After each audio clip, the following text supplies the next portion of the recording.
ಪಾಕಿಸ್ತಾನ ಪರ ಘೋಷಣೆ ಆಯಿತು, ಬಾಂಬ್ ಬ್ಲಾಸ್ಟ್ ಆಯಿತು. ಈಗ ರಾಜ್ಯಕ್ಕೆ ಮತ್ತೊಂದು ರೀತಿಯ ಬೆದರಿಕೆ ಎದುರಾಗಿದೆ. ಅದು ಯಾವ ರೀತಿ ಅಂತಂದ್ರೆ ಮೇಲ್ ಮೂಲಕ ಬೆದರಿಸುವಂತಹ ಕೆಲಸ ಆಗ್ತಾ ಇದೆ. ರಿಪಬ್ಲಿಕ್ ಕನ್ನಡದಲ್ಲಿ ಈ ಬಗ್ಗೆ ಒಂದು ಎಕ್ಸ್ಕ್ಲೂಸಿವ್ ವರದಿ. ಯಾರು ಯಾರಿಗೆ ಯಾವ ಬೆದರಿಕೆಯನ್ನ ಇಟ್ಟು ಮೇಲ್ ಮಾಡಿದ್ರು ಅನ್ನೋದನ್ನ ನೋಡ್ತಾ ಹೋದ್ರೆ, ಬಸ್ ನಿಲ್ದಾಣ, ರೈಲು ನಿಲ್ದಾಣಗಳನ್ನ ಇದೇ ರಾಮೇಶ್ವರಂ ಕೆಫೆ ಮಾದರಿಯಲ್ಲಿ ಬ್ಲಾಸ್ಟ್ ಮಾಡೋದಾಗಿ ಬೆದರಿಕೆ ಬಂದಿದೆ. $2.5 ಮಿಲಿಯನ್ ಕೊಟ್ಟಿಲ್ಲ ಅಂದ್ರೆ ಬ್ಲಾಸ್ಟ್ ಮಾಡ್ತೀವಿ ಅಂತ ಎಚ್ಚರಿಕೆಯನ್ನ ಕಳಿಸಲಾಗಿದೆ. ಎಚ್ಚರಿಕೆಯ ಸಂದೇಶ.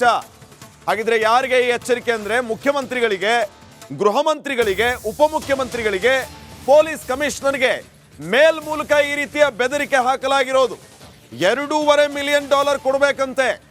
$2.5 ಮಿಲಿಯನ್ ಕೊಡ್ಲಿಲ್ಲ ಅಂತಂದ್ರೆ ಬಸ್ ನಿಲ್ದಾಣಗಳನ್ನ ಈಗ ರಾಮೇಶ್ವರ ಕೆಫೆ ಮಾದರಿಯಲ್ಲಿಯೇ ಬ್ಲಾಸ್ಟ್ ಮಾಡ್ತೀನಿ ಅಂತ ಮೇಲ್ ಮೂಲಕ ಬೆದರಿಕೆ ಹಾಕಿರುವಂತಹ ಒಂದು ಘಟನೆ ನಡೆದಿದೆ.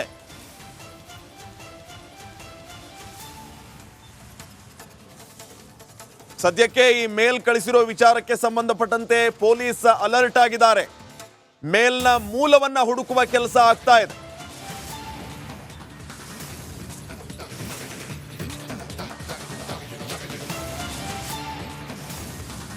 ವಿವಿಐಪಿಗಳಿಗೆ ಬೆದರಿಕೆ ಹಾಕಿದ್ದಾನೆ ಒಬ್ಬ ವ್ಯಕ್ತಿ. 10786 PROGON@gmail.com ಹೆಸರಲ್ಲಿ ಬೆದರಿಕೆ ಬಂದಿರೋದು. ಸೈಬರ್ ಕ್ರೈಮ್ ಠಾಣೆಯಲ್ಲಿ ಈ ಬಗ್ಗೆ ಈಗಾಗಲೇ ಪ್ರಕರಣ ದಾಖಲಾಗಿದೆ. ಈ ಬಗ್ಗೆ ಇನ್ನಷ್ಟು ಮಾಹಿತಿಯನ್ನ ನೀಡ್ತಾರೆ ಪ್ರತಿನಿಧಿ ನಾಗರಾಜ್. ಈಗ ಫೋನ್ ಸಂಪರ್ಕದಲ್ಲಿ. ನಾಗರಾಜ್, ಮುಖ್ಯಮಂತ್ರಿಗಳಿಗೆ, ಉಪಮುಖ್ಯಮಂತ್ರಿಗಳಿಗೆ, ಕಮಿಷನರ್ಗೆ, ಹೋಮ್ ಮಿನಿಸ್ಟರ್ಗೆ ಯಾವುದೇ ಅಂಜಿಕೆ ಅಳಕಿಲ್ಲದೆ ಒಬ್ಬ ವ್ಯಕ್ತಿ ಈ ರೀತಿ ಮೇಲ್ ಮಾಡ್ತಾನೆ ಅಂತಂದ್ರೆ ಯಾವ ಮಟ್ಟಿಗೆ ನಾವು ಇಷ್ಟೊಂದು ಸುಲಭವಾಗಿ ಜನರಿಗೆ ಸಿಗ್ತಾ ಇದ್ದೀವಿ ಅನ್ನೋದು ಒಂದು ಕಡೆ ಆದ್ರೆ, ಏನು ಭದ್ರತೆಯೇ ಇಲ್ವಾ ಅನ್ನುವಂತಹ ಆತಂಕ, ಪ್ರಶ್ನೆ ಮತ್ತೊಂದು ಕಡೆ. ಇದನ್ನ ಸರ್ಕಾರ ಯಾವ ರೀತಿ ನೋಡ್ತಾ ಇದೆ, ಯಾವ ರೀತಿ ಕ್ರಮ ಕೈಗೊಳ್ಳಬಹುದು? ಶ್ರೀಪಾದ್, ಏನು ರಾಮೇಶ್ವರ್ ಕೆಫೆ ಒಂದು ಬಾಂಬ್ ಸ್ಫೋಟ ಪ್ರಕರಣ ಆದ ನಂತರ ಈ ಒಂದು ಮೇಲ್, ಹುಸಿ ಬಾಂಬ್ ಮೇಲ್ ಬಂದಿರತಕ್ಕಂಥದ್ದು, ಇದ್ರ ಬಗ್ಗೆ ಪೊಲೀಸ್ ಇಲಾಖೆ ಬಹಳ ಗಂಭೀರವಾಗಿ ತನಿಖೆಯನ್ನ ಮಾಡ್ತಾ ಇರ್ತಕ್ಕಂಥದ್ದು. ಯಾವಾಗ ನಗರ ಪೊಲೀಸ್ ಆಯುಕ್ತರು, ಸಿಎಂ, DCM ಸೇರಿದಂತೆ ಇವರೆಲ್ಲರಿಗೂ ಒಂದು ಬೆದರಿಕೆ ಇಮೇಲ್ ಬರುತ್ತೆ. ಬೆದರಿಕೆ ಇಮೇಲ್ ಬಂದ ಕೂಡಲೇ ಪೊಲೀಸರ ಗಮನಕ್ಕೆ ತರ್ತಾರೆ. ಪೊಲೀಸರು ಕೂಡಲೇ FIR ಅನ್ನು ದಾಖಲಿಸಿಕೊಂಡು ಆರೋಪಿಗಾಗಿ ಒಂದು ಹುಡುಕಾಟವನ್ನು ನಡೆಸ್ತಾ ಇರ್ತಕ್ಕಂಥದ್ದು. ಆದ್ರೆ ಏನು ಒಂದು ಮೇಲ್ನ ಲಕ್ಷಣಗಳನ್ನ ನೋಡ್ತಾ ಇದ್ರೆ ಇದು ಸ್ಥಳೀಯವಾಗಿ ಯಾರೋ ಮಾಡಿರ್ತಕ್ಕಂಥದ್ದು. ಯಾಕಂತಂದ್ರೆ $2.5 ಮಿಲಿಯನ್ ಕೊಡಬೇಕು, ಇಲ್ಲಾಂದ್ರೆ ರೈಲ್ವೆ ಸ್ಟೇಷನ್, ಏರ್ಪೋರ್ಟ್ ಈ ಮುಂತಾದ ಕಡೆ ನಾವು ಬಾಂಬ್ ಬ್ಲಾಸ್ಟ್ ಮಾಡ್ತೀವಿ ಅಂತ ಹೇಳಿ ಹೇಳಿರ್ತಕ್ಕಂಥದ್ದು. ಜೊತೆಗೆ ಏನು ಈ ಹಿಂದೆ ಕಳೆದ 1.5 ವರ್ಷದಿಂದ ಮ್ಯೂಸಿಯಂಗಳಿಗೆ ಒಂದಷ್ಟು ಬೆದರಿಕೆ ಮೇಲ್ಗಳು ಬಂದಿದ್ವು, ಹುಸಿ ಬೆದರಿಕೆ ಮೇಲ್ಗಳು, ಜೊತೆಗೆ ಶಾಲಾ ಕಾಲೇಜುಗಳಿಗೂ ಬಂದಿದ್ವು. ಇವುಗಳ ಜೊತೆ ತಾಳೆ ಮಾಡಿ ನೋಡ್ತಾ ಇದ್ದಾರೆ. ಇದು ಅದೇ ಮಾದರಿಯ ಒಂದು ಥ್ರೆಟ್ ಅಥವಾ ಇದು ಇಲ್ಲಿ ಲೋಕಲ್ ಆಗಿ ಯಾರಾದ್ರೂ ಮಾಡಿರುವಂತ ಕೃತ್ಯನ, ಈ ಒಂದು ಬಾಂಬ್ ಬ್ಲಾಸ್ಟ್ ಆದ್ಮೇಲೆ ಮಾಡಿರುವಂತ ಕೃತ್ಯನ ಅನ್ನೋದ್ರ ಬಗ್ಗೆ ಪೊಲೀಸ್ ಇಲಾಖೆ ಸದ್ಯಕ್ಕೆ ತನಿಖೆಯನ್ನ ಮಾಡ್ತಾ ಇರ್ತಕ್ಕಂಥದ್ದು. ಆದ್ರೆ ಪ್ರಾಥಮಿಕ ಮಾಹಿತಿಗಳನ್ನ ಸಂಗ್ರಹಿಸಿ ಪ್ರಾಥಮಿಕ ತನಿಖೆಯಲ್ಲಿ ಗೊತ್ತಾಗಿರೋದೇನಂತಂದ್ರೆ ಸ್ಥಳೀಯವಾಗಿ ಒಂದು ಬೆದರಿಕೆ ಮೇಲನ್ನ ಮಾಡಲಾಗಿದೆ. ಶೀಘ್ರದಲ್ಲೇ ನಾವು ಆರೋಪಿಯನ್ನ ಬಂಧಿಸ್ತೀವಿ ಅಂತ ಹೇಳಿ ಪೊಲೀಸ್ ಇಲಾಖೆಯ ಉನ್ನತ ಮೂಲಗಳು ಹೇಳ್ತಾ ಇರ್ತಕ್ಕಂಥದ್ದು. Shripad, okay, thank you Nagaraj ಮಾಹಿತಿಗಾಗಿ.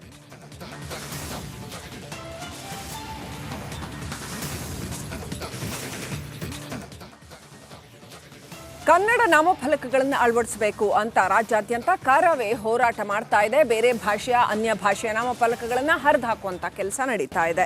ರಾಜ್ಯಾದ್ಯಂತ ಕರ್ನಾಟಕ ರಕ್ಷಣಾ ವೇದಿಕೆ ಧರಣಿಯನ್ನ ಮಾಡ್ತಾ ಇದೆ. ಕನ್ನಡೇತರ ನಾಮಫಲಕಗಳನ್ನು ಬದಲಾಯಿಸಿ ಅಂತ ಒತ್ತಾಯಿಸ್ತಾ ಇದ್ದಾರೆ.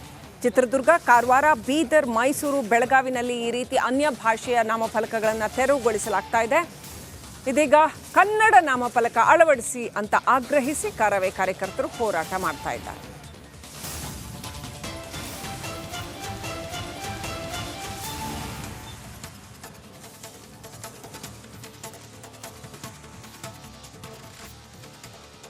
ಬೆಂಗಳೂರಿನಿಂದ ಆರಂಭವಾಗಿರ್ತಕ್ಕಂಥದ್ದು ಈಗ ರಾಜ್ಯದ ಬೇರೆ ಬೇರೆ ನಗರಗಳಲ್ಲೂ ಕೂಡ ಅನ್ಯ ಭಾಷಾ ನಾಮಫಲಕಗಳನ್ನು ತೆಗೆದುಹಾಕಿ ಕನ್ನಡ ನಾಮಫಲಕಗಳನ್ನು ಹಾಕಿ ಅಂತ ಕರ್ನಾಟಕ ರಕ್ಷಣಾ ವೇದಿಕೆ ಕಾರ್ಯಕರ್ತರು ಧರಣಿಗಳನ್ನು ಮಾಡ್ತಾ ಇದ್ದಾರೆ. ಇಂಗ್ಲೀಷು, ಹಿಂದಿ ಅಥವಾ ಬೇರೆ ಭಾಷೆಯ ನಾಮಫಲಕಗಳೇನಿದೆ ಅದನ್ನು ತೆಗೆದುಹಾಕಿ ಕನ್ನಡ ನಾಮಫಲಕಗಳನ್ನು ಹಾಕಿ ಅಂತ 60% ಕನ್ನಡ ಇರಬೇಕು ನಾಮಫಲಕದಲ್ಲಿ ಎನ್ನುವಂತಹ ಸರ್ಕಾರದ ನಿಯಮ ಏನಿದೆ ಅದನ್ನು ಪಾಲಿಸೋದಕ್ಕೆ ಕರವೇ ಆಗ್ರಹಿಸ್ತಾ ಇದೆ.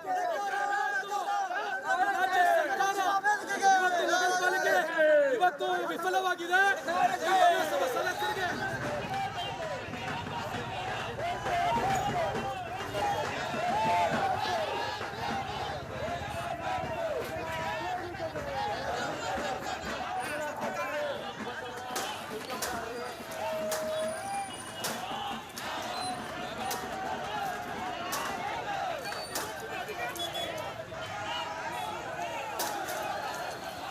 ನೋಡಿ ಯಾವ್ಯಾವ ಊರುಗಳಲ್ಲಿ ನಡೀತಾ ಇದೆ ಅಂತ. ಚಿತ್ರದುರ್ಗ, ಕಾರವಾರ, ಬೀದರ್, ಮೈಸೂರು, ಬೆಳಗಾವಿ ಹಾಗೂ ಬಾಗಲಕೋಟೆ ಎಲ್ಲ ಕಡೆ ರಾಜ್ಯಾದ್ಯಂತ ನಾಮಫಲಕಗಳಲ್ಲಿ 60% ಕನ್ನಡ ಇರಲೇಬೇಕು. ಅಂದರೆ ಬೇರೆ ಅನ್ಯ ಭಾಷೆಗಳಿಗಿಂತ ಹೆಚ್ಚಾಗಿ ಕನ್ನಡದಲ್ಲಿ ನಾಮಫಲಕ ಹಾಕಬೇಕು, ದೊಡ್ಡದಾಗಿ ನಾಮಫಲಕ ಹಾಕಬೇಕು. ಇತರೆ ಭಾಷೆಗಳು ಆನಂತರ ಅನ್ನುವಂಥದ್ದು. ಇದನ್ನು ಜಾರಿಗೆ ತರಬೇಕು ಅಂತ ಆಗ್ರಹಿಸಿ ಕಾರಾವೆ ಕರ್ನಾಟಕದಾದ್ಯಂತ ಹೋರಾಟವನ್ನು ಮಾಡ್ತಾ ಇದೆ. ಬೇರೆ ಬೇರೆ ಊರುಗಳಲ್ಲೂ ಕೂಡ ಅನ್ಯ ಭಾಷಾ ನಾಮಫಲಕಗಳನ್ನು ಕಿತ್ತೆಸೆದು